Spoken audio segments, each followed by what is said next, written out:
the biggest news of the day is Clint Kubiak stepped up to the podium to talk today right before the first day of training camp. And it was news that will not really surprise anyone. He named Kirk Cousins the starting quarterback on day one of training camp, but still big because he actually came out there and said it, right? A lot of coaches will play this close to the vest. Yeah. Were you surprised, Ryan? You were there this morning. Like, were you surprised that he just came out flat out and said, hey, Kirk is the guy right now, and we're rolling with it? Yeah, I was a bit surprised because, like, just coming off the offseason program, I felt like Clint Kubiak might be a guy who's kind of a little bit more reserved, doesn't want too much out there, especially how they're planning to play out the quarterback position. At the same time, it's like, it's hard not to see that's the direction this team is going. Yeah. This was something that you can go back into the combine when General Manager John Spytek, even Kubiak, said the exact same thing. And this was before Mendoza or Cousins were teammates. They said, we like to have a veteran quarterback, have a young quarterback play behind a veteran. And that's the same thing minority owner Tom Brady has said numerous times in the past about not rushing a young player on the field early, letting him develop, letting him learn until he's ready to go and play. So yeah, this has always been their plan. It's not surprising. That doesn't mean any people who are hoping Mendoza's the week one start. That doesn't mean he's out the picture. It's just the reality is that Kirk Cousins left the OTAs and mandatory minicamp as the best quarterback. And if the season started today, he is the best guy to be the starter. Just his history with Clint Kubiak, he's bringing in 14 years of experience. And on top of that, he was the best quarterback on the offseason program. And that gives also time for the coaching staff to continue to be patient with Mendoza and let him develop. No, definitely. Yeah. And that's the thing. I think the key is he said day one of training camp when we open it. Like he made sure, forward, right? So TJ, for you, I'm curious, like, obviously you come from a bit more of a fan perspective with this one. Yeah. You've been creating a lot of great content around the Raiders. What was your initial reaction when he came out there and said that Kirk's the guy? It wasn't surprising at all, but like Ryan said, him just saying it out front right now is, I guess, a little surprising to some people, but I think he just wanted to put it out there so people don't ask him again, because, that's been the question that everybody's been asking. Heck, fans been asking, like, we're still going to ask him, let's be real. Yeah. I mean, it's going to be asked until, like, the season until week one of the season starts. Like, it's always going to be a question, but it's always going to be a battle. But, I've always been on that standpoint too, is like, we brought Kirk Cousins for a reason, and I'm totally fine having Kirk Cousins be the starter if that's how things pan out. And this at least takes the load off of Fernando Mendoza to come out the gate starting. But we still got some time in training camp to see what he has, and even preseason.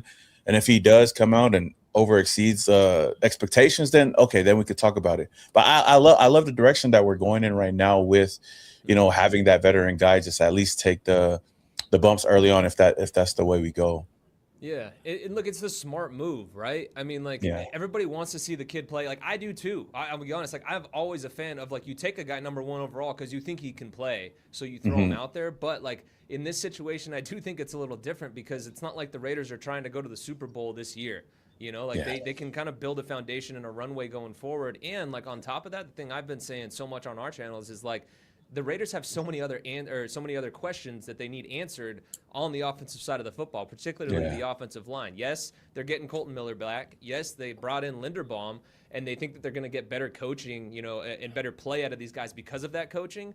But they don't know for sure. Like, they have to see it. And this is an offensive line that did give up 64 sacks last season. So, like, they don't want to just throw the kid out there behind them because nobody would have success behind an O-line like that, right? So, like, I think it is the smart move to do this. And so in Kirk Cousins, like, what exactly do you guys think the Raiders are getting if he indeed ends up being the guy that ends up starting? Obviously, we're putting the cart before the horse here a little bit more, but, like, what do they get in Kirk Cousins? Like, what's your read on him?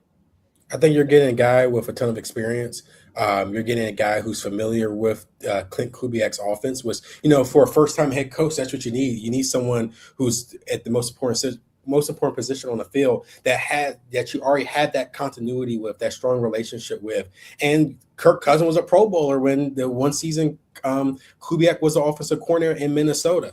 And I think, and also too, on top of that, you're getting a guy who's a couple of seasons removed from the Achilles injury, so that's a good sign. And he feels healthy. He said it in the past, like earlier in this offseason, he feels ready to go, and he feels really, really healthy compared to previous years. That's a tough injury to come back from too. It takes a couple of years. And especially someone who's up in like Kirk Cousins' age, he's getting up there in age. So now he feels good. And then you also too, on top of that, you got a guy who loves to feed, that's really good at feeding his tight ends. And that's why I'm someone who's been preaching for a minute that I think Brock Bowers being fully healthy, that's going to be huge for Kirk Cousins. That's going to be a security blanket. And I can't wait to see how those two are able to come together during regular season. Because I think Brock Bowers, if he's getting back to form, he's going to have a really big season with Kirk Cousins or even Mendoza under center. Yeah, and we can't even forget about Michael Mayer too out there. So, like, we got two good weapons out there, receiving weapons. I know that the question has always been like, oh, who's gonna be the wide receiver one? But we do got two capable tight ends that could definitely like succeed or play well this season under Clint Kubiak, and whether Kirk Cousins goes in there. But having Kirk Cousins in there gives Fernando time, and I like that he's coming in knowing that he's going to be the mentor, or at least somebody that's going to be the temporary quarterback until Fernando is ready.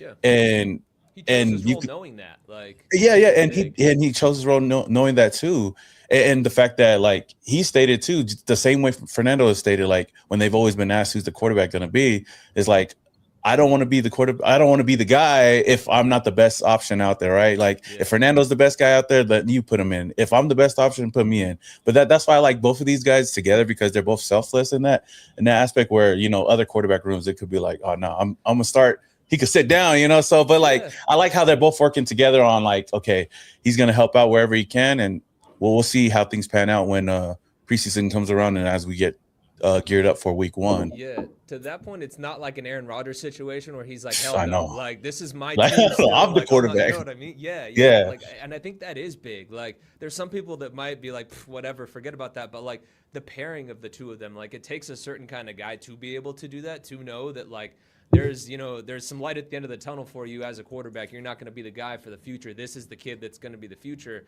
And again, I think it means so much that he walked into that situation. Like that's why it makes it so unique to me, at least, because it's different. And this is a guy like too.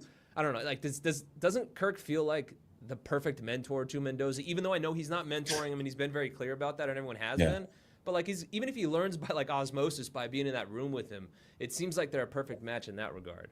Yeah, because everybody compares them to each other, right? Like they act a certain way, or whatnot. Like everybody says that Fernando's video, like you know what I mean? Yes, like they play together so well with that thing. Yeah.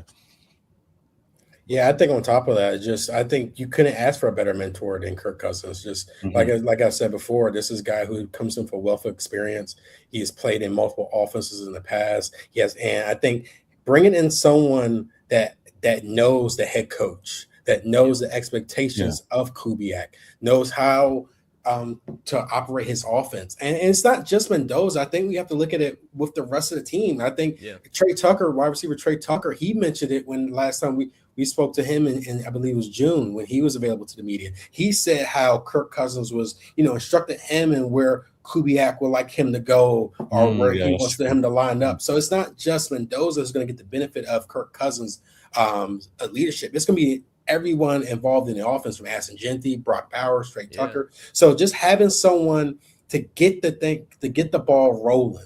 It accelerates the learning curve for everybody. Yeah. Yes. And it's not just Mendoza. And then when it is Mendoza's time, then he's ready to ease in. And he's gonna have his growing pains. But it's like, to me, I feel like that aspect there, he's a little bit more ahead of the curve than it is than just throwing him into the fire.